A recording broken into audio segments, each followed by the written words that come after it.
Telugu Desam party ప్రభుత్వం, కూటమి ప్రభుత్వం అధికారంలోకి రాగానే టీవీ9, ఎన్టీవీ, అట్లాగే టీవీ10, 10 టీవీ, తర్వాతన సాక్షి, ఈ నాలుగిటిని రానియట్లేదు. ఆంధ్రప్రదేశ్లో ఎక్కడ ప్రసారాలు కానివ్వట్లేదు.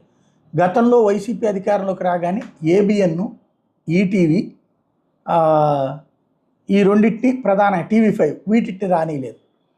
అయితే రేటింగ్స్ పరంగా వాళ్ళు అంతకుముందు ఎక్కడ ఉన్నారో అక్కడే ఉన్నారు. ఇప్పుడు ఇది అంతే. అంటే పబ్లిక్తో రేటింగ్స్కి సంబంధం లేదా అర్థం కాలేదు. ఎందుకంటే తాజాగా టీవీ9 72.1 వీక్ 27, 77.2 వీక్ 28, అంటే పెరుగుతూనే ఉంది కానీ తగ్గల. ఎన్టీవీ సెకండ్ ప్లేస్లో ఉంది, 52.1 లాస్ట్ వీక్, 59.2 ఈ వీక్ అయ్యి.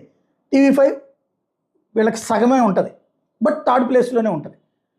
టీవీ5 29